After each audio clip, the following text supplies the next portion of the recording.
Dave, welcome to the Leaders and Founders podcast. Thanks for having me. Yeah, it's great to have you. And this is, one of the first great sort of sunny days of the year as well. So caught it on a good day. Not good for my hay fever, by the way. So apologies in advance if there are any sniffles. I'll try and keep it to a minimum. But look, again, I think unless you've been living under a rock, a lot of people in the world of technology and just business in general and product, of course, know who you are. But for those that don't, if you could just give us a quick snapshot, a bit of a background. It's a very rich background, of course, so just try and give us a bit of rundown, that'd be awesome. Yeah, I started my career at the age of 21 at Microsoft, and I took the job before I knew what it was. Turns out it was something called product management, which I had no idea what it was at the time. It was just the most amazing place in the world to go and visit and interview, and it's just like a continuation of university. It's a giant playground, and I spent 14 years there.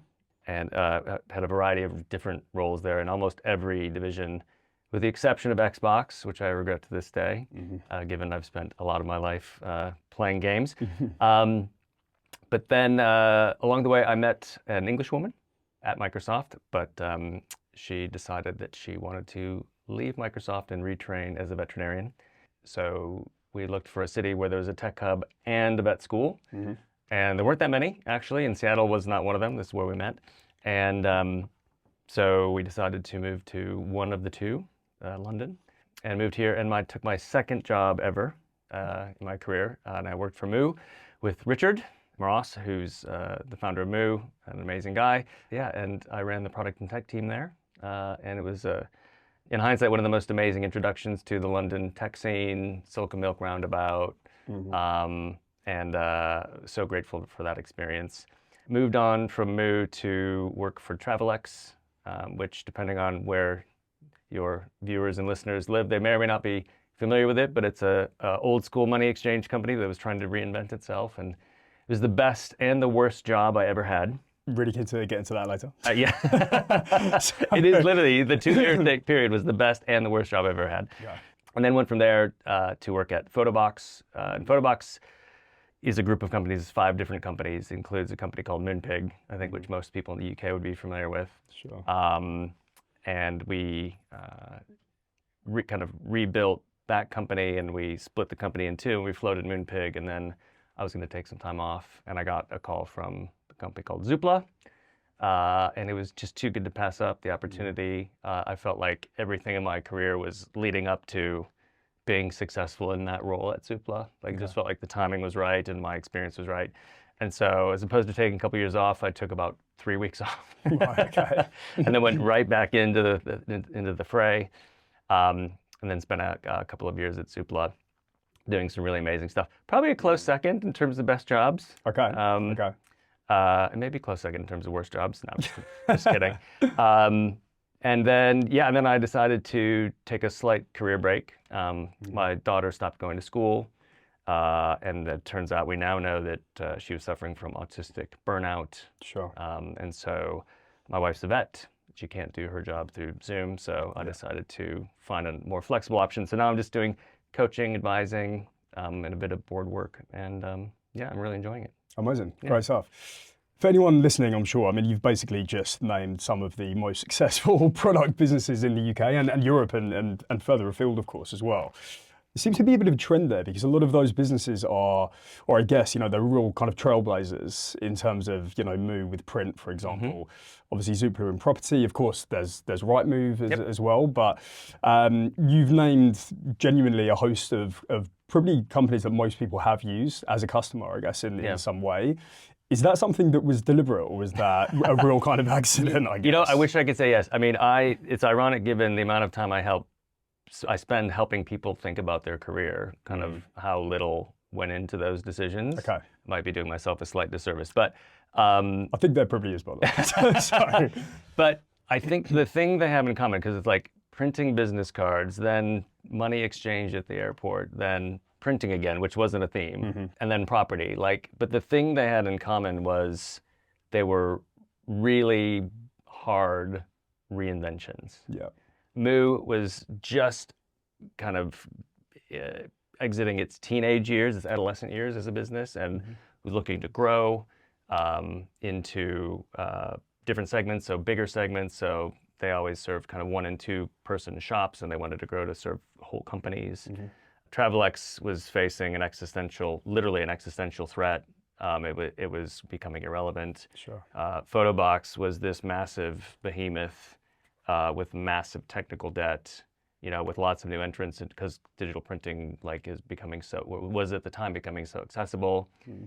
And Zoopla was kind of foundering around for years as a distant second to Rightmove, right? And so each of them was like a big, hard problem, which again, in hindsight, I was like, why did I put myself through all of that pain and toil? But that's the common thread, really. Sure. Yeah. Looking for those challenges, Yeah. I guess, as well. Yeah. And I guess obviously in those businesses, I'm sure you worked with, I mean, you mentioned Richard, incredible founders and founding teams, boards, and obviously for everyone sort of listening as well, you obviously do a lot of advisory work with some very successful VCs, people like Kindred, Albion, for example, and a few others. Is looking for the kind of founding members and your real kind of core, I guess, sort of SLT or leadership team you look for, I'm assuming that's something which was always extremely important for you to even want to buy into that mission as well, right? I learned this lesson the hard way. Okay. And it's actually, most of the coaching with founders I do now is purely based on my own mistakes. Right, sure. And so I'm speaking from experience. And so, Richard is a visionary. He's an incredibly charming, charismatic, kind, and generous person. So I was sold on Richard immediately. But, at the time, I was the first senior product person to join the business. Product had reported into marketing as kind of a marketing function until then. And I found out the hard way, this common anti-pattern around early to middle stage businesses, founders hiring the first senior product person. And luckily, Richard and I got to this point amicably, where it's like, hey, you didn't know what you wanted. I thought I was getting into something different. So let's agree to part ways. Sure. After doing a bunch of really good stuff at the business, and he's still a good friend, and I still see him frequently. I'm still a shareholder in the business. Sure. But I experienced that the hard way. And so now, actually for a long time, especially with Kindred, like they would really discourage their founders from hiring senior product people until I or one of the other advisors kind of took them through a bit of a mediated discussion around all the things not to do when hiring a first senior product person. And I based a lot of that on that experience with Richard. And then which I'm sure we'll get into, the team at Travelex was a bit of a nightmare. Photobox was the best exec team I've ever worked with. And and that was later in my career. Only then did I really kind of appreciate the value of having a strong team where everyone is incredibly competent and an expert in their area. And Jody Ford was the CEO. He's the best boss I've ever had. He's the CEO of the train line now. All that team has all gone on to Nicole is the CEO of Moonpig now. That team has gone on to do amazing things. Veronica was the chief people officer. She helped build up Kazoo when it was on an upswing. And then she helped to dismantle it, I suppose, when it was on the downswing. But she's an amazing product person, and Richard Orm was the CTO. So that really gave me an appreciation, I think, for the value of those kinds of teams and what to look for and what to insist on. And then, and so I always feel like I come to some of these conclusions pretty late. I'm pretty late to the game on some of these things. But now it gives me the experience to help other people learn from my mistakes. And I mean, look, mistakes are the best way to learn. As long as they're not too catastrophic, of course. But I mean, looking back now, every year you should be a better person than you were the year before, hopefully, or at least you know how to be a better person the forthcoming year. But you've sort of mentioned some really incredible people there and some great experiences. I guess you must see this a lot as well with within the world of VC.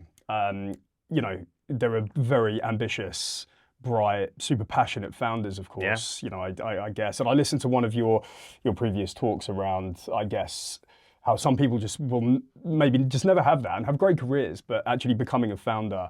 And normally there's a specific problem, of course, you really want to kind of challenge or, break the status quo. But we also speak to a lot of founders that have maybe picked the wrong investors, or they just haven't had the right people sort of on their team or the right advisors as well.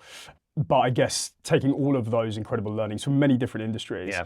is that something that you feel has made you a much better person now to be able to even have those conversations with new founders who maybe haven't made those mistakes? 100%. I mean, I have both like had the benefit of making the mistakes myself, but also, I'm incredibly grateful that I got involved with Kindred very early, a long time ago. So alongside my day job, I was advising and I was developing pattern recognition, right, across these cohorts of founders and pattern recognition across the kind of common mistakes and and those then have evolved into like, I've got very clear, I don't know what you want to call them, but like modules, right? Or things like that, where I'm like, this founder is in this anti-pattern where a non-technical, founder cannot get aligned and communicate with their senior technical person. They're talking past each other. They're unable to prioritize. They're unable to kind of calibrate kind of risk and effort tolerances. So I'm able to quite quickly recognize those and go in and help. But that's because for the last 15 years, I've been kind of confusedly stumbling through this stuff, I suppose. Yeah, sure. I'm going through the same kind of thing. And going through it myself. That's right. Yeah. Yeah, of course. And I guess, you have worked in many different industries. I appreciate you've worked in print twice. So some people just love physical print, right? So you can't I have to give say, it back. the printers are cool. Yeah. Like, have you ever seen one? They're bigger than this room. I've seen pictures of them, Yeah. not in person. Yeah, it's really cool. Yeah, for sure. I mean, there's a bit of a kind of a journalism thread in my family and within editing. And yeah, my uncle was an editor at the Financial Times. Nice. So yeah, he still reminisces about how just incredible that whole industry was as a whole as well. But you have worked in many different industries, different domains. Obviously, there's domain experience that you need to understand. But going from, for example, print to foreign exchange or travel money, etc., that is a big sort of change up, of course. But there are common threads you can take straight through, I assume, into your role as a leader. Is that something that you do find, or is there a very sort of different approach that you have to take as a CTO, a CPO, moving into a very different business? And I guess some of this, well, a lot of it comes back to the customer, ultimately, what you're building. There's some things that are universal, and that's actually what I'm trying to write this book about, right? Like, what are the universal, enduring truths over time about building? Yeah. And then there's some things that are very context specific, right? So Moo was filled with it was the darling of Silicon Milk Roundabout and had a visionary founder, and it was disrupting an industry, and it was really exciting, and it was super easy to recruit. It was a great story, and everyone wanted to work there. And I don't know if you ever went to any of the summer parties, but half of London would show up to those things. Sure. And then Travelex was this 40-year-old bricks and mortar, oak walled. They only stopped insisting that employees wear suits there a year before I got there. Okay. What did some of your peers think when you went there from Moo? Were they surprised? Initially, yes. If they didn't see what you were I don't think they understood. Not they understand it. I don't think if people didn't know the brief, I think they would have thought, "Why are you doing that?" Crazy, yeah. Yeah, I mean the brief. And I want to finish answering the question, but the brief was, "Hey, this is an old bricks and mortar business that's dying, and can we save it by taking some of its assets and its strengths and creating a kind of digital products out of it?" Sure. That to me is the coolest brief ever. Yeah, for sure. And they had 3,000 employees in 30 countries, and it was really interesting. But to answer your earlier question, so some of it's universal, right? And I think one of my strengths is I've put in my time in the saddle on doing primary research to understand kind of customer problems and jobs to be done. I have done literally thousands of hours of interviews, survey design, to try and get to very crisp understandings of kind of how people view a problem, how we would say execute the job, and then how to evaluate a company's products and services against the needs of the user, right? That's universal, right? Whether you're looking at the job of spending money abroad or, creating a business card, or anything else, finding a house, right? That skill set has served me well, and it's universal. Sure. And there are some other universal things, I think, identifying and assessing talent, right? I stopped counting at 3,500 interviews since I moved to the UK. You've done I've built up massive teams, right? I built up massive teams in all these companies. They were all kind of in growth stages every time. And so that serves you well. But then some of it's very context specific. Like I said, like Moo is this early stage darling startup. Travelex was this old brick and mortar business. And Travelex didn't want us there, right? Moo definitely wanted us there. Like, so stakeholder management there was a very different approach. Probably this, I guess this kind of same skill, right? But a lot more emphasis on stakeholder management at Travelex than at Moo. Yeah. There's a very different stakeholder. Yeah. Completely Massively different stakeholder, that's right. Yeah, for sure. And I mean, you mentioned sort of in your kind of intro that was the best and possibly worst job. It was definitely the worst, Okay, fine. I wanted to be a little bit more coy just in case. But was that, I guess, because of what you sort of entered, or was it throughout your tenure there, big ups and downs, I guess, that like there can be in a lot of places. But please tell me a bit more. Why so good? Why so bad at times? So I have this forever burned in my brain, this very distinct memory about 12 or 14 months into my time at Travelex. Right, I was the first person in this new division, like employee number one. I then hired someone that worked with me at Moo, Raki Rajani, who you should also have on. She's a fascinating woman, one of my favorite people. And she and I built that team up to about 120 people over the course of those 14 months. And along the way, we launched Supercard, which was a travel money card, which came out before Revolut. Okay. Right? And we launched, we built a bank on AWS. We were the second company in the country to do that after Monzo. And we built a international money transfer payment system that is now the backbone for Samsung's version of Apple Pay. Sure. Because they bought it. These are big achievements, by the way. No, I know, but Absolutely huge. We're getting to the punchline. This is some of the great stuff. So I walk in to the office one morning. I used to get to the office really early. After all that, right? That's all that stuff's So in the this has kind of rearview been mirror. delivered. It's been completed. Yeah. Huge success. Sit down at my desk to discover that somebody has destroyed my laptop and vandalized my desk. In your office? In the office, in the Travelex office. So someone took a glass of water, upended it on the keyboard, left the cup there, scorch marks around the side, and knocked everything on my desk onto the floor. Wow. So with all of those successes, that in the rearview mirror, I sat down to that, and it was very eye-opening. As you might expect. That's not what I was expecting you to say at all, by the way. In terms of that, that's shocking. And it was shocking. Yeah. Now, in hindsight, I should have known better. And this is, again, I think, one of the learnings that I now just emphasize so much with people, which is stakeholder management. Yeah. We showed up to a company that was 40 years old. A year before, had been wearing suits to work. They had a sizable IT team that managed a data center that they owned in Peterborough, like a 30 million pound data center in Peterborough. Pretty old school IT, everything else. Yeah. And we just showed up and said, hey, we're the new kids. We're not going to wear suits. We're going to wear t-shirts. We're like going to bring in the only people that are under 35, like in the company. We're not going to use your Windows stuff. We're going to use Macs. We're not going to use your data center. We're going to use this thing in the cloud. But this is 2014, right? So like the cloud was unproven, right? Even like when we were working with the FCA on the banking stuff and the e-money license and everything else, like the diligence from the FCA on that stuff, because we were in a regulated industry, was 800-page application. Yeah.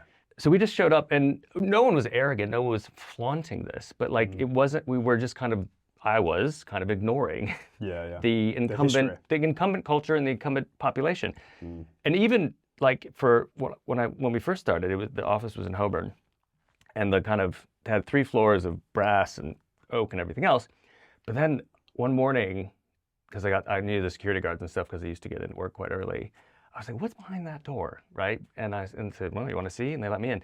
And it was the old trading floor for their FX business. Right, okay. With the ticker song, like that goes around the thing and the whole, like, and there was a pit, right, with like the desks were like at a higher level around it. And I was like, and they couldn't find any desks for us, for the people I wanted to hire. Right, okay. So I'm like, I found our space. This is our pit. This is our pit, right? And it was dusty and there were boxes and like we were pulling desks out of closets and things like that. But And that was exciting. And actually, it was something that helped us build our own culture in the team. But I was kind of unwittingly also sequestering us from the core business. And Yeah, sure. lots of people who have done this will talk at length about, do you try to change from within? Do you disrupt, do you create your own disruptive team on the outside? There's lots of different approaches. I don't know which one works best. Yeah. But I was by default saying, we're going to do it our own way. And so we physically sequestered. Now, they wouldn't, because I insisted on using Macs, first of all, they wouldn't buy them. Rocky and I spent who knows how much time in a black cab going from their office to the Apple store, Really? spending 40,000 pounds on our credit cards, and then bringing a black cab full of Macs back to the office. Okay. And because we were using Macs, they wouldn't let us on the corporate network. So then, back in the black cab, off to the Vodafone store to get those 4G dongles, right? And just dropping them around the office and funding kind of the internet access and the network on the back of our credit cards again. And so we were kind of circumventing and unknowingly to me, like really enraging and embarrassing, I think, the incumbent IT team, which is like, we're the new kids, we're here to help, we're here to save you guys, you old school people. Yeah, of course. And they did anything and everything they could do to obstruct us, right? And I kind of took it as like, it's a bit of a tax. I never went to the root cause of like trying to bring them on board, help them understand what we were doing. I did that quite late, actually, in my time at Travelex. The result was, a group of people who were actively trying to slow us down, actively trying to create roadblocks, obstruct, and cheering when we failed or when we stumbled. I think that all could have been prevented. And I think ultimately, the consequence of this wasn't, did I have a good time there or not? Is that after we left, it all kind of disappeared and failed. Right, okay. Right? It was not a sustainable new part of the business. Sure. And if I kind of take like the value that we created and then destroyed because I didn't bring that kind of incumbent population along and manage manage them. Sure.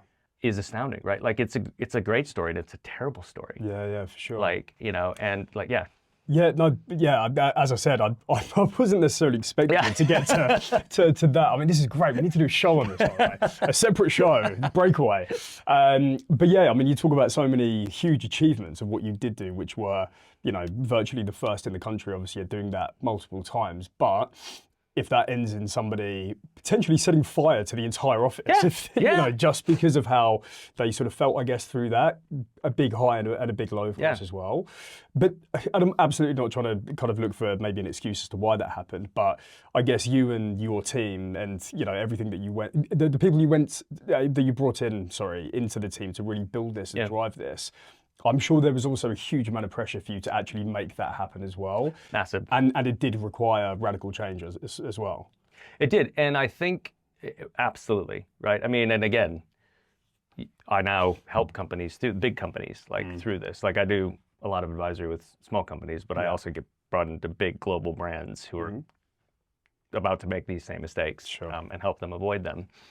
Yeah, I think it could have been avoided or at least tempered, right? I think I could have, would have, should have. And I did a lot of this, by the way. I took this to Zoopla. I took the learnings to Zoopla. So at least something benefited from it. So every next company gets the better version. A little bit better. So I think my career has been like a scroller, like a first-person scrolling video game where you get to a certain point in the level and then you die and you go back to the beginning and then you get a little bit farther. It's a great way of describing it. Yeah, so it's like I got this far in Moo and then I got this far in Travelex, and it kept going like that.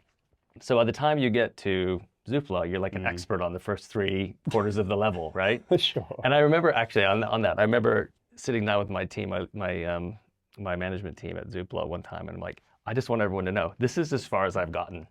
Okay.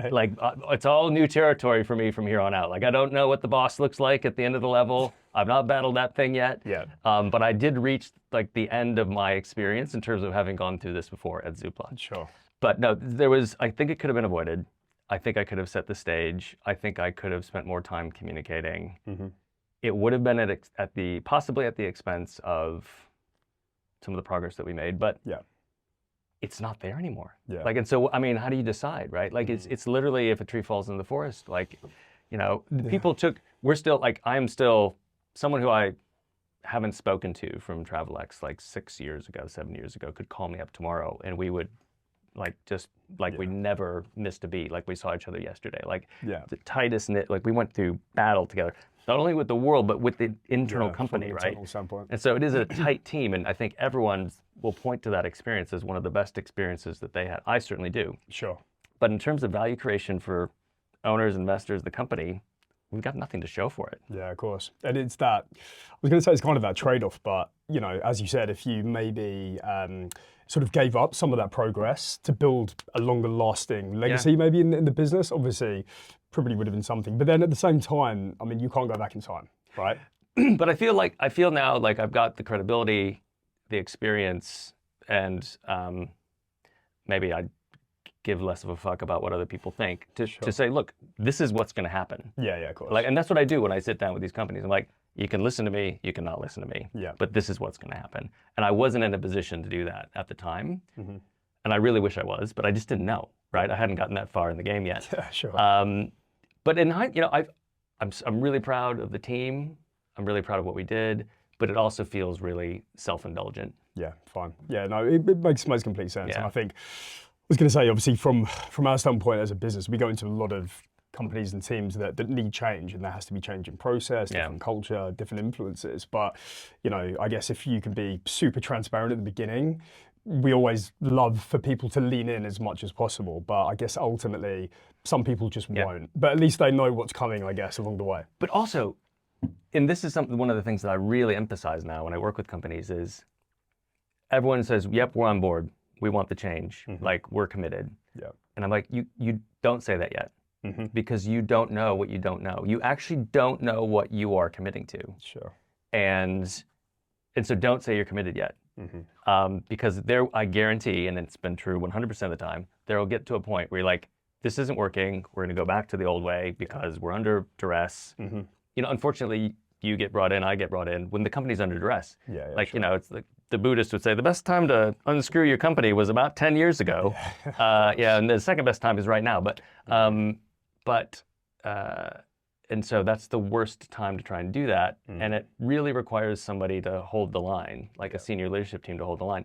And if it's the incumbent team, you know, it's the whole, you know, what got you here isn't what's going to get you to the next thing. Like, as soon as you're under pressure from investors, you're under pressure from team, things are changing, you don't know me, you don't know if you should trust me, you don't know how to evaluate. Like, one of the big challenges at, you know, Travelex and at Zoopla was like the management team wasn't technical, and I was the only technical representative on the management team. Okay. And so they don't know how to evaluate, like, if I know what I'm talking about, if we're doing a good job, like if our decisions are sound, if our decisions are really aligned with the strategy, they just don't know.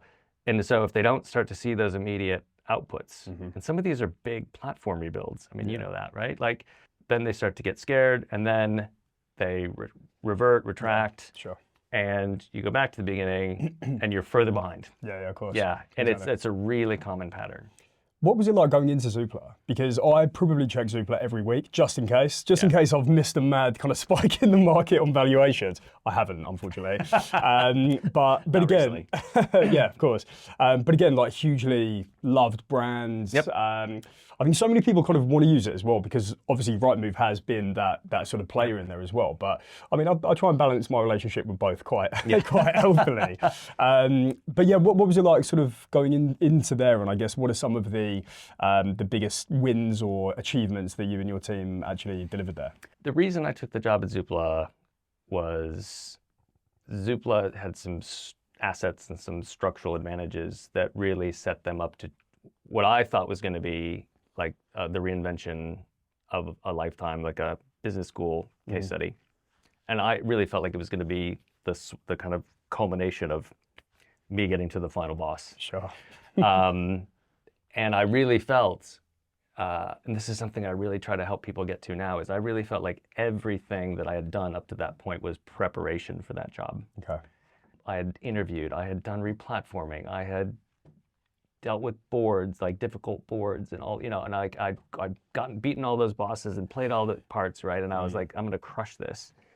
And they had, so most people know Zoopla, the property portal, the property classifieds business, and you're in a good place along kind of 70, 80 million other people a month to visit it. But Zoopla also runs about 2/3 of the back office of estate agents in the country. Sure. And Zoopla does automated valuations for 9 out of 10 lenders in the country. Like they literally have a footprint in almost every single part of the chain. Yeah. And Rightmove doesn't have that. Purple Bricks, all these other people don't have that. I mean, for better or for worse, one of Chesterman's, the founder of Zoopla, one of his playbooks is like, go out and buy everything that you possibly can. Sure. Then I'm left with having to put it all together, right? Yeah. And as my director of product for the back office piece reminded me every time I said 2/3, he said, well, what we have is 12% times 5, right? Because we had 5 different companies. A huge amount of integration. That we had to roll up and do everything else. But I saw the opportunity at Zoopla as like, no one else has these assets. No one else can touch every part of this. The thing that every part of this chain hates is that it's manual, it's delayed, it's like, and we have an opportunity to digitize the whole thing. Sure. And no one else has that. And so I thought, this is amazing. Like, this is the right job for me at the right time in my career, and it's amazing. So I was so excited about it. And then I got there, and we had to do a complete rebuild. Like, but not only we had to do, so Zoopla was 3 different businesses, right? Well, it was like 10, but like 3 different business divisions. Sure. Consumer facing, the agent facing, and the lender facing. And each of them, we had to do a re-platforming bigger than any re-platforming I had done previously, times 3. Okay. Yeah. At the same time. Yeah, of course. Why not? Yes. And the discussion with the board was, because I think the initial investment thesis was, hey, and you always hear this, right, from kind of PE folks, was like, hey, so Rightmove's 4 times the size of Zoopla. You go in, run twice as fast as Rightmove, cut the distance in half, and then we'll sell it, right? Like for double, it'd be like that, right? And the reality is, like, we were never going to out Rightmove, right? We had to shift the whole proposition and industry positioning of the business to play to Zoopla's strengths. But so I had to go into the board and say, look, here's the deal. Because they didn't catch a lot of this stuff in their tech DD. I read all that stuff before I took the job, right? I said, here's the deal. Any revenue that you have associated with new product growth in the budget in the next 2 years, you need to zero out. I'm going to then drive up your costs, probably at least by double, if not more than that, because I'm going to hire a lot of people. They're going to be more expensive than the people you have. I'm probably going to have to exit a lot of people, and that's probably going to cost us some money as well. Sure. And we need to do a ton of work that you are not going to see any output from. You're not going to have any way of knowing if I'm doing a good job. And you're just going to need to go on faith that all of these people and all of this expense and this zeroed out revenue is a good investment. And then I just sat back. That's a bit of a mic drop. Yeah. And this was early in, and I was like, I wasn't bluffing or anything like that, but I was prepared if they said no. I was prepared to just say, okay. Yeah. Like, it's not, we're not going to be set up for success. Yeah. But they said yes. Amazing. About 6 months before March of 2020. Okay. Perfect timing. Amazing timing. One of the best stuff happens around that time. Yeah, especially in a business where everyone physically needs to be in the same physical space in order for the industry to move forward. But we did the replatformings on all 3 fronts, and I got amazing, it was like 3x the experience in the same amount of time, right? Because there was also 3 different tech stacks. Yeah, of course. So it wasn't like we didn't try to universal. It. No. So it was literally isolated, separate, with kind of services that were talking to each other. Yeah.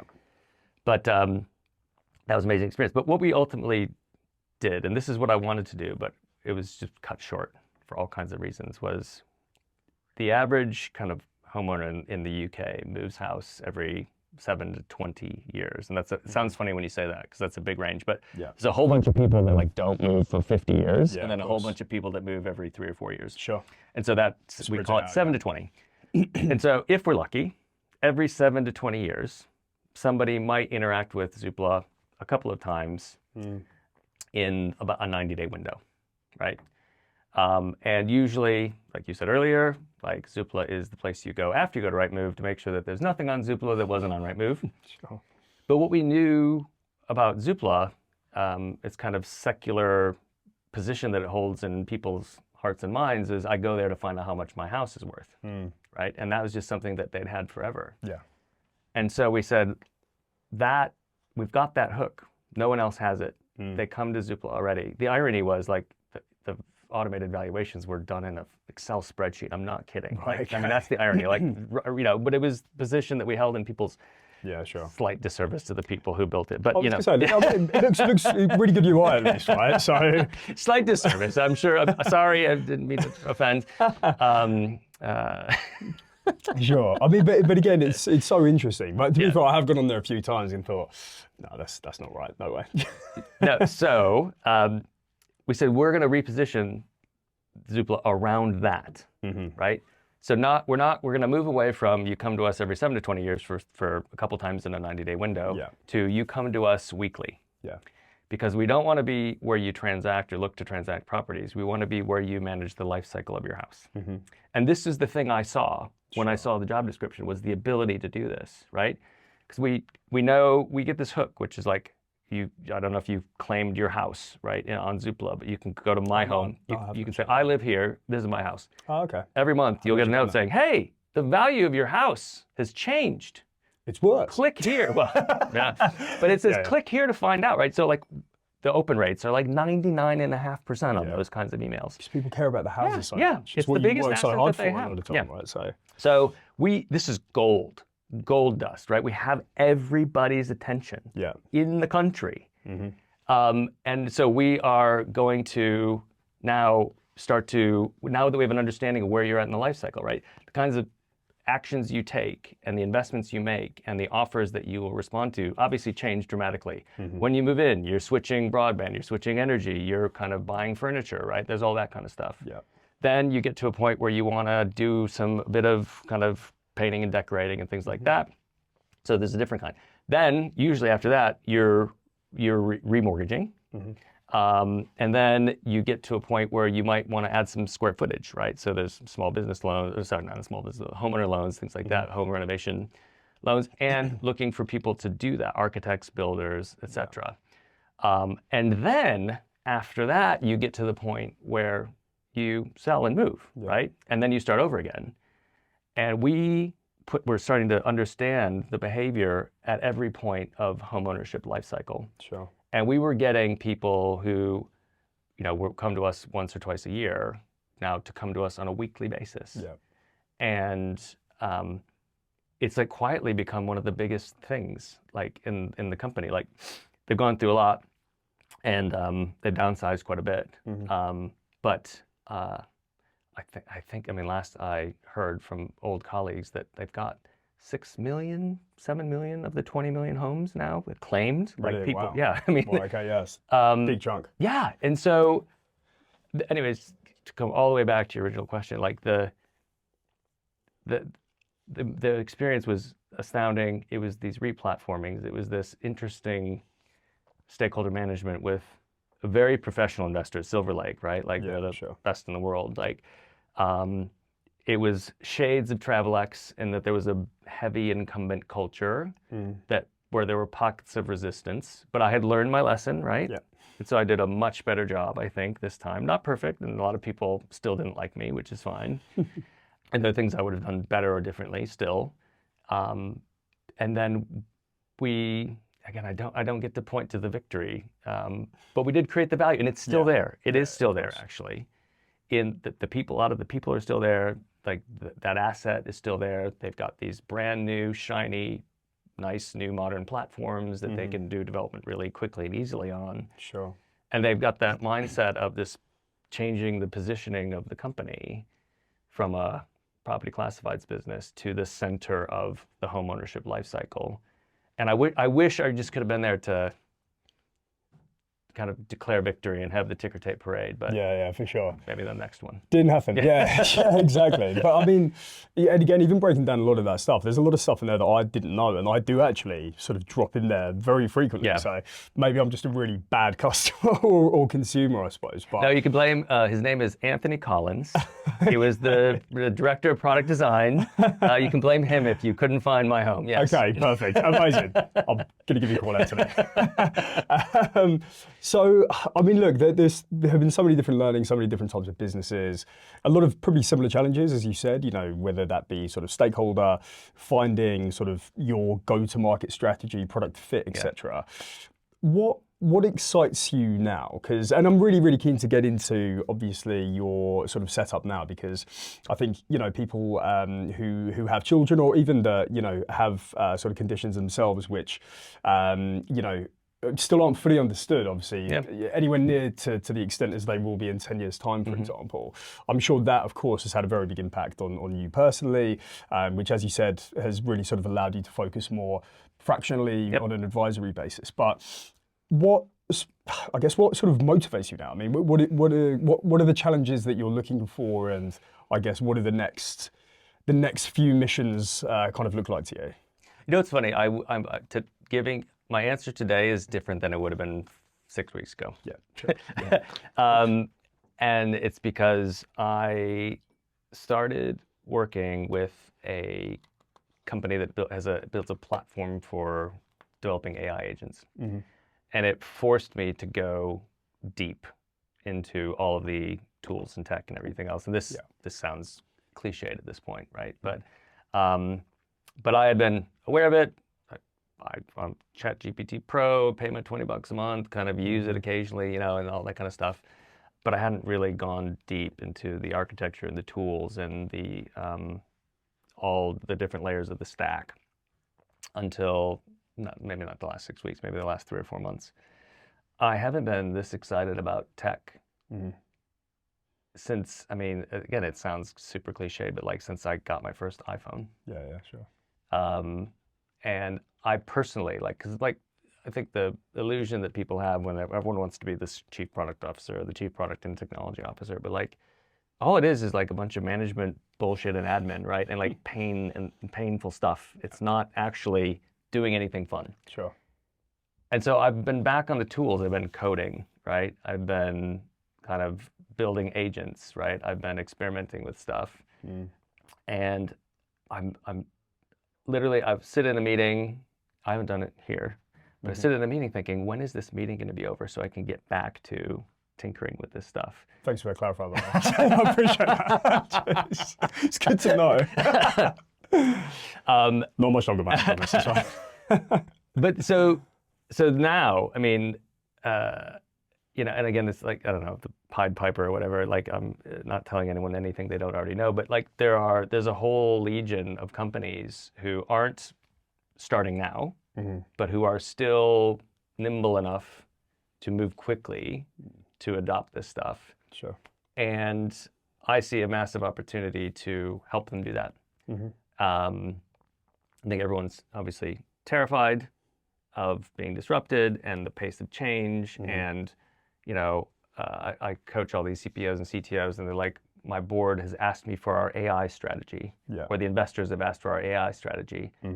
And because investors are freaking out, boards are freaking out, management teams are freaking out, everybody is freaking out. And the CTOs, like I worked with this really fun CTO actually at this small fintech startup. He's like, that's like asking me for my database strategy. It's like, it doesn't make any, and he was like incensed by this. And I'm like, dude, like the whole point, you moved from VP of engineering to CTO. This is the difference. You now have to care about how they think about this. Like that's the difference in the job description.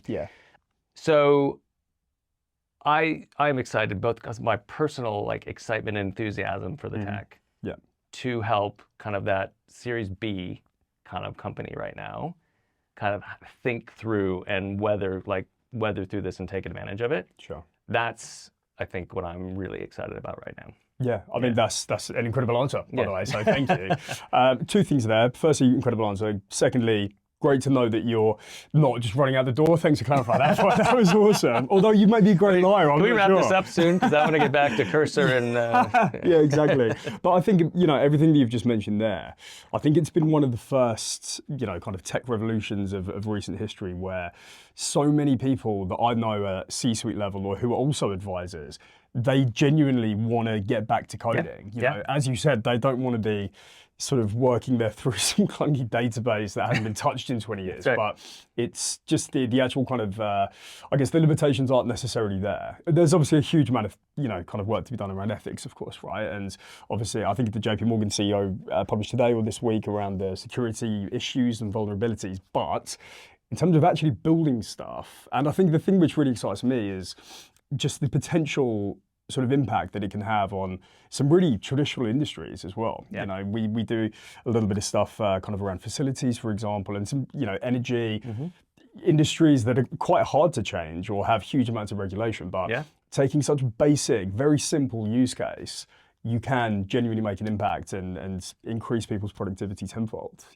virtually overnight, to a point. It is virtual overnight and it's astounding. And like the beginning of my career was in 1999, like right before the dot-com bust, but it was when Web 2.0 and all that kind of stuff was coming out. And that's part of the reason I think why it was so exciting to be involved in that, because like there's like the internet, right? It's like the Bill Gates, it's like 4 years after Bill Gates' memo about, this thing called the internet. And then it was kind of mobile and the iPhone. And then we went a while before I think, then it was overhyped crypto and blockchain and NFC and everything else. But this is like the first thing that's really compelled me to literally get back on the tools and sit down and do something about it. And you're talking about potential, like one of the things, there's an amazing guy, Rob Haynes, who you should have on, who was the founder of Founders Intelligence, which is part of the Founders Keepers. That got bought by Anderson or Avanade, or one of the big consulting firms. So anyways, he's introduced me to, he also has a neurodiverse kid, and he introduced me to a few companies. Like there are companies out there who are using computer vision and machine learning and AI to help diagnose neurodiversity issues, right? That's awesome. My daughter went years on being undiagnosed, and we were on the wait list to get her diagnosed for 5 years. So from the age of 4 to the age of 9, so more than half of her life, we were on a wait list to get diagnosed for what we now know is autism. Really kind of influential years as well, right? Yeah, I mean, formative years for us, like traumatic years for everyone in the family as a result of not having the diagnosis and not knowing what to do. And assuming you can build up the training set of video, you can now, I mean, the theory is you can have video of just a child at school and like start to assess the probability that of a certain ADHD, ASD, like based on body language. Amazing, like speech patterns, body language, eye contact, all those things. It literally, I mean, it's actually not that hard to do technically. Sure. But like literally measuring the percentage of this conversation that you and I are looking at each other is one of the signals. Right. Okay. And so like, I mean, in the industrialized world and tech and everything else, but also in like human mental health and well-being, like it's amazing. Yeah, exactly. I mean, it feels like we've come a long way from people writing poems on ChatGPT to this is what my friend looks like, write me a funny poem. That's right. Although I'm sure there's probably still an unhealthy amount of that happening. The first thing I did was, write me a menu for a Mexican-Polish fusion restaurant. Oh, amazing. That was the first thing I did on ChatGPT, and it was hilarious. Yeah, for sure. I mean, to be fair, I still even use it just for, I'm going, we went to Florence a year or so back, and I used it to plan my trip. I said, this is where we're staying. We want to go to these 2 restaurants, but we want to get this stuff in. Even for kind of life hacking stuff like that, it is really awesome, of course. But 2 things. One is we said, what do we like when we travel? We like temperatures in these ranges. We like this kind of environment, and these are the windows when we can travel because we've got 2 kids in school. And I said, find me anything within a 3-hour flight of London that meets that criteria. Okay. And some of the stuff's obvious, but it came back with some non-obvious stuff. But now we have literally a list of, it's going to have the temperature that you want, when you can travel, It's got the characteristics that you want, which is like beach or like, and rural, urban, whatever, like, you can, but like, and I was like, it would have taken days, years, like to come back with that. The other thing that I then went back and tested was before we moved here, because my wife is going to vet school, the exam question was, where in North America and Western Europe is there a vet school and a tech hub where there's a common place to live with less than an hour commute for both people, so my wife and I. She's going to the school, I'm going to the company. And give me all the cities that meet that criteria. And at the time, this is when human remote virtual assistants, they were called like Friday. Right, okay, yeah. This probably predates you. I think you're probably... No, do you remember? Maybe, yeah, I do, yeah. And so I just... Unfortunately, that doesn't predate. I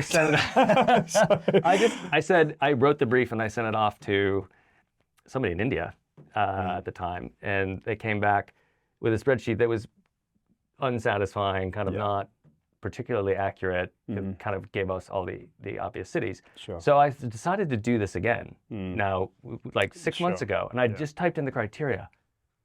Just literally, I mean, it commute time. It didn't. I'm not saying bike, car, train. Like it can obviously can interpret all those things. Like and it came back with a list, and it had some candidates in there that we weren't even aware of. Sure. Happy to be in London, but like of course.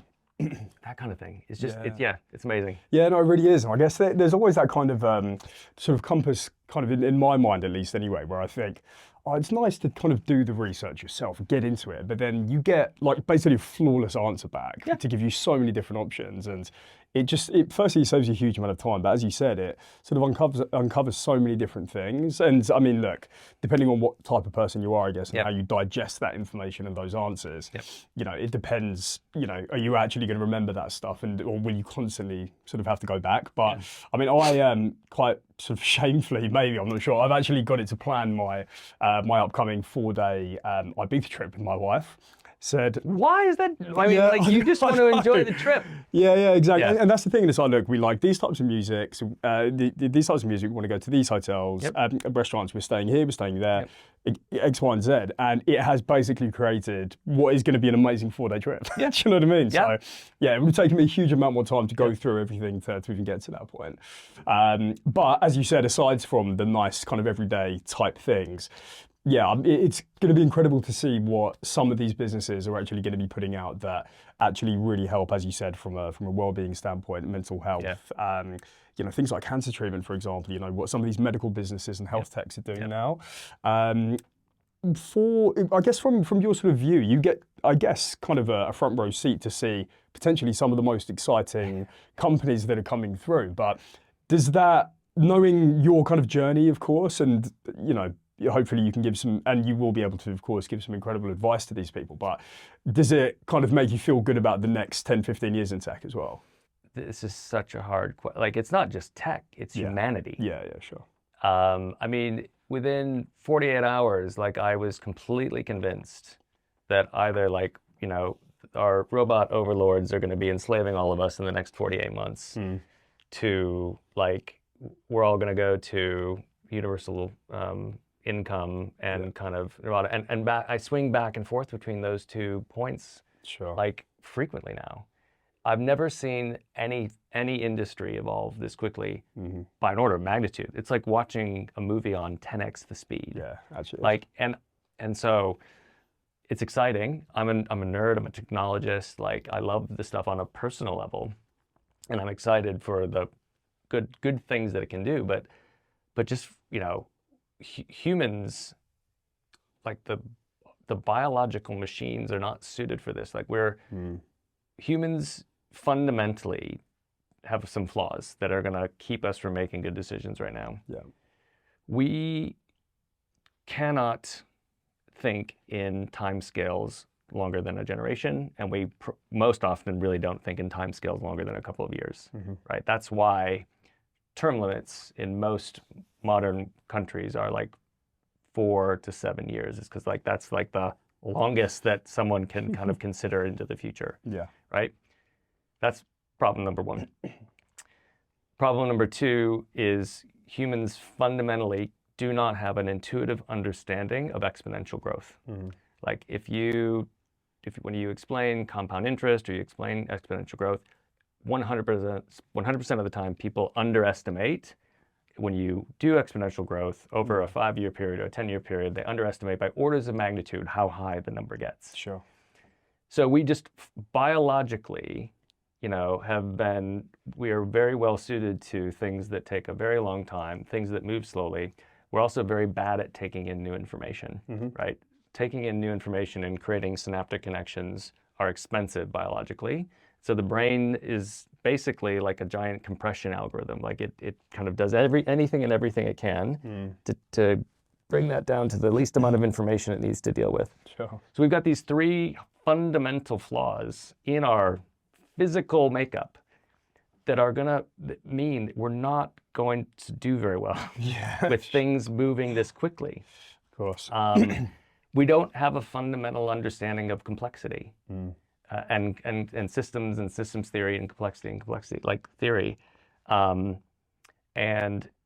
so, I mean, I suppose on the optimistic side, you could think everything's just going to become a nirvana, or on the apocalyptic side, and I suppose then the irony happening in parallel is all the compute that's required to do the AI is going to accelerate climate change, which is, I mean, and then will it become this fulfilling doom loop, right? This is gone pretty dark. We've gone so different. We've gone from helping diagnose neurodiversity issues to destroying. No, that's why I love this show, because you never know which way this is going to go. But I think that is kind of the question. I mean, I read Scary Smart a few years ago by Magada, and essentially this could end 2 ways, right? Obviously there is that sort of nirvana, but unfortunately there are obviously a lot of people that don't want to use it for the best reasons, of course. But as you said, just the kind of expenditure of energy and, just how big an impact that is going to have. That is something which I think a lot of people have massive dissonance to just not kind of even want to think about, because it's like, oh, but I can plan my weekends and my trips, it's fine, and what have you. But it's like, oh, I don't want to think about the rainforest. Like, let me kind of put that to the back of my mind. But yeah, again, as you said, I mean, the kind of couple of thousand years that humans have been around is tiny if you think about the huge leaps we are taking, obviously as a species, obviously as a race. So maybe that's for a different show. Next time we can go a little bit deeper on that. However, genuinely one thing I really, really do want to speak about, because obviously around autism and other sort of conditions that children have, that adults have, as you said, it was 5 years, did you say, that you were waiting? Was some of that impacted by COVID, or was that? I mean, it was during COVID. But still, regardless, it took 5 years, right? Yeah, it was during COVID, but it took 5 years. Yeah, for sure.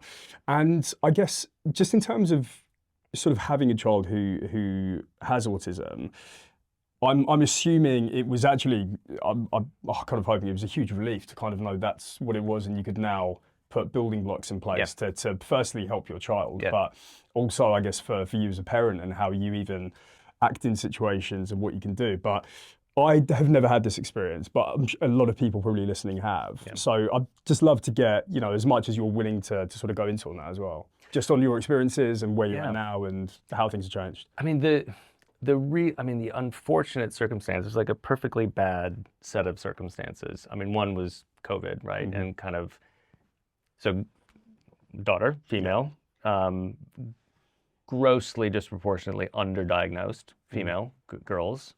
That's just a fact across the board. Yeah, sure.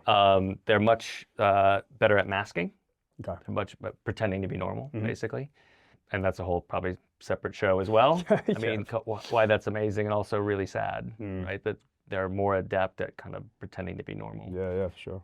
As a result of that, they're grossly underdiagnosed, and they also it manifests in different ways as well. I think, and so, but the really unfortunate circumstance with my daughter was the combination of the masking and her profile meant that the behavior looked like she was just being a little bratty kid, like a really difficult kid. And how you parent with a normal, neurotypical kid, like the actions you would take to correct and address some of the behavioral issues that we observed were the worst things we could have done for a child with her profile. So we were unknowingly making it worse every day. And like, I cannot tell you how like sad and absolutely crushing and like on the verge of tears I feel when I talk about this, because we made it worse. Yeah, sure. Like she was like having tantrums, we would try to correct the behavior. She had more tantrums, she had longer tantrums. So it got to a point where she was having these violent tantrums for 3 or 4 hours a night. I couldn't leave her alone with my wife because my wife couldn't physically kind of restrain her. I had to sleep in front of her door because she would want to come out raging in the middle of the night. And so I slept on a camping pad in front of her door. Like, and you think she's broken and like, or at times, I mean, the worst thing is like, you think, oh gosh, she's a terrible kid. Right, sure. Right. And the reality is she's walking around in this, like having a constant panic attack. Yeah. And we're making it worse in what we were trying to do. And so then you feel guilty about, I mean, and like it just becomes this terrible situation for everybody. Sure. And the thing, we talked with some families that were very generous with their time. And it was it was like amazing to hear like this is happening to somebody else. It's also amazing to hear how people who had experienced this before kind of identified things and dealt with it. And one of my biggest regrets is we didn't reach out to people sooner. Like whenever I'm not an evangelist, but like if I meet somebody at a party and they start to describe some of these things, I'm like, we should talk, like literally, like right now or somewhere, like, here's my number. You should call me. Like, please call me. Yeah, sure. I'll give you my time. Yeah, and I half the time they don't. Yeah. And then, I mean, there have been times where I've like reached out again, like, we should no, I wasn't joking. We should really talk. And they still don't. And I wish they would. Yeah. Because I wish I would have had that sooner. Yeah, for sure. Exactly. Because it would have made a massive difference.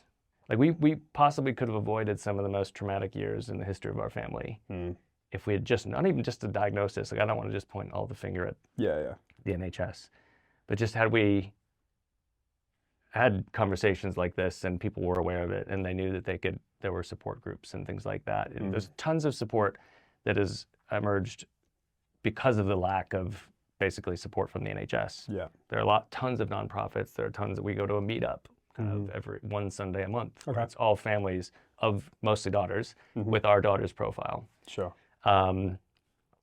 So hugely traumatic. For this confluence of reasons, we made the problem worse constantly. We created the problem. Right. Okay. And unknowingly, unknowingly, of course. Yeah. And I mean, I've got 2 children, and I mean, parenthood, in my opinion, is usually sort of 50% getting frustrated and 50% guilt. Yes. Do you know what I mean? That's right. Obviously for actions and behaviours and what have you. But I mean, look, and it's really touching and it's really kind of heartbreaking to sort of hear that as well. But, you know, there are so many people who are going through that as well. Yeah. And I guess, you know, unfortunately, there probably is quite a large element of denial in a lot of parents where you don't want to just admit or even sort of have that conversation just in case you do find, you know, out that it could be this, because you think about the challenges as well. You know, and that's a really good point. I mean, there's 2 things I just want to say to anyone who's listening to this. Yeah. One is, like, we've talked to a lot of parents who their biggest challenge is their school system, the NHS, everyone is telling them their kids are fine. Yeah. And they know that their kids aren't fine. And it's like gaslighting. Sure. Like you feel, and my wife can kind of recognize this way before. I worked too much, too hard. Like I wasn't around for a lot of the early kind of issues that my daughter, because I was at work. But my wife can look back at when she was 3 or 4 years old and said, I was telling people something was wrong, and everyone was telling me I was wrong. And she's like, this is my daughter. I know something's wrong. Yeah. but the school system and everyone else is just saying, no, she's fine. And so many, it's so discouraging and it's crazy making, right? I think to hear everyone, you know something's wrong, everyone else is telling you there's nothing wrong. And so I would just encourage people not to stop. Yeah. If everyone's telling them something's wrong. Yeah. You know your children better. Because they're right. Yeah. And then secondly, you said something which I think is also really important, which is I now kind of reflecting on me, who's this crazy guy at a party, like coming at me because he wants to talk about my kids, right? Like, you know, I mean, like I probably came across as a bit crazy, but I do think there's an element of like, I'm not prepared to acknowledge that my child is autistic, or I'm not prepared to countenance that right now, right? Or, I mean, that's a big thing. And a lot of the stigma has gone away, right? But I mean, you know, a couple of years ago, it was even more misunderstood than it is now. Sure. So I acknowledge that. But I suppose the one takeaway is if everyone's telling you she's fine or your son's fine, like, don't stop because you were right. Yeah, exactly. Yeah, don't take no for an answer. That's right. Don't just sort of go with the crowd. And I guess, you know, for you as a family now, what are some of the best things, I guess, that you've taken? I guess, firstly, you know, just the knowledge of what, you know, she's going through, I suppose, and how she's, you know, how she's going to react in certain kind of situations. But even, I mean, what's changed for you as a family now? And I'm hoping much more positive. It is. Yeah. I mean, we, one of the first things is, and this is related but separate, is me staying home. Yeah. I mean, I make my kids lunch, and every day. Not today, sorry. No, I did. I made it. Oh, you made it before you left? I made it because they take it in, because she is going to school. Sure. Now. So I make the lunches, teach the coding club at my son's school. Oh, amazing. I know all of his What friends. an amazing teacher, by the way. Well, it's really fun. It's really fun. These classes. We followed these kids, my son's class, from 11 to 12 to 30, like years old. So the same cohort of kids all the way through. But I know all of his friends, whether he likes that or not. Yeah. Like I have my own relationship. Like I know each of his friends, and they know me as like the teacher of the coding club, and also Callum's dad. And I, until recently, took my daughter to school and brought her home every day, and I interacted with her teachers and the kids that were in her class. And then Wednesday afternoons, I block off she and I just go and do something, because it's a half-day program right now. So she's home at around noon. So the first thing is, like, I've such a different relationship with the day-to-day details of my kids' lives. Just being so much more present. Which, I literally, honestly, had this not happened, I would still be leaving the house at 5 in the morning, getting home at 7 at night, and I would have such a different relationship. So, you know, in a way, it was kind of silver lining. But she's getting older. She's developing her own understanding of what's going on, and she's developing her own coping mechanisms. Yeah. We understand far better how to support her. By the way, most of that support is just not doing anything. Like not making it worse is the biggest step. Yeah, sure. Like getting your stick out, get poking. out of the way. Yes, honestly. So a lot of it's that. And I think we went, as a family, we went first international trip in years last autumn to France, because we just couldn't travel. Couldn't navigate I mean, you can imagine all that stress and everything. External factors. She's back in school, and then she will start a full-time school program in the fall. Awesome. And so she's going to deal with this for her entire life. We're hopeful that she's going to be able to live independently, but we're not 100% sure.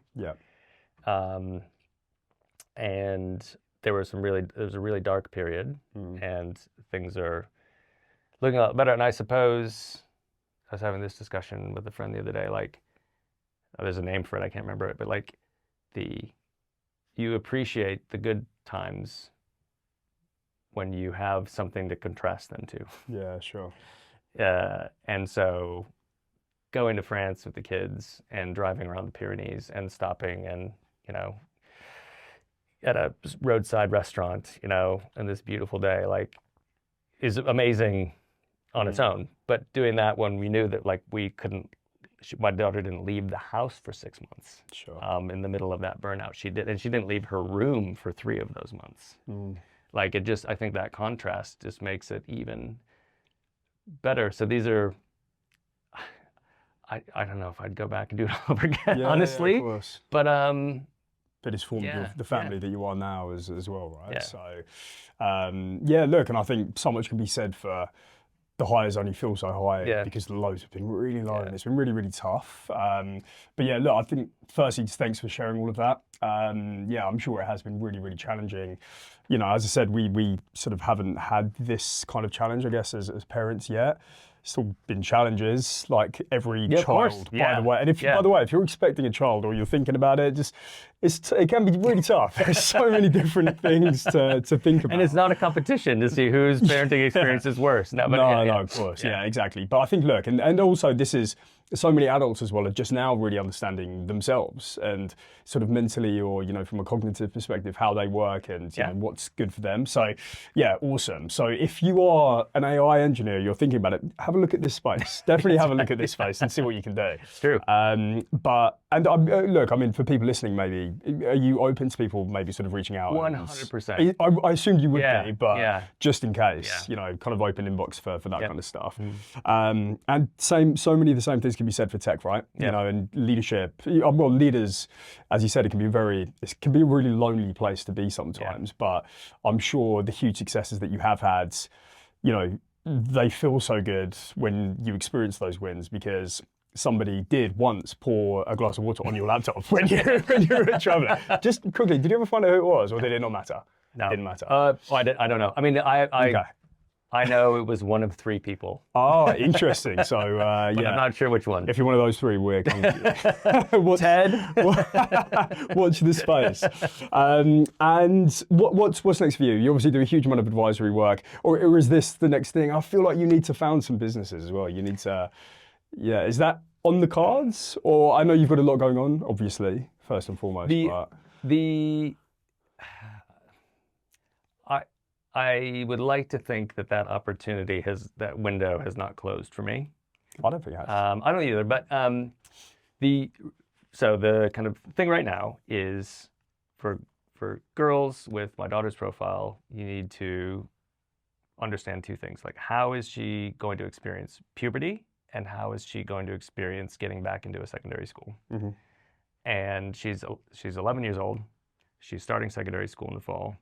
So until we understand how she's going to react to both of those things, like, it would be irresponsible of me to do something because that might be back to sleeping in front of her door. I have no idea. Yeah, for sure.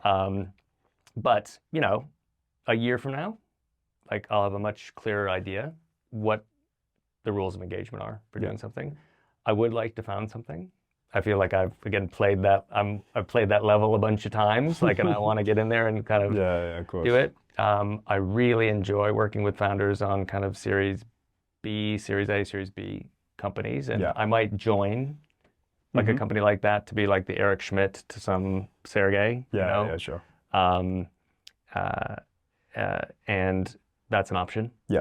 And then, I mean, who knows? Like, none of us might be working in a few years. So. Yeah, exactly. I mean, as you said, we can only sort of think so far into the future, right? So, but look, I think, from myself, and I think for everyone listening, firstly, thank you so much for giving us such great insight. I think on some really personal stuff, which you know, maybe has got easier to speak about, I guess, over the years. But I'm sure it definitely was not easy, kind of in those early stages. But also just giving us such a great insight into what has been and still is, by the way. So bin's past tense. That's not what I meant at all. But you know, it's been an incredible career, and you've had some huge achievements. So and you probably don't, I guess, have you know, the time sometimes to even think back, and everyone says this, you never think about how good some of those wins were until you have left. But yeah, I've really enjoyed it, and really appreciate I enjoyed it as well. Thank you.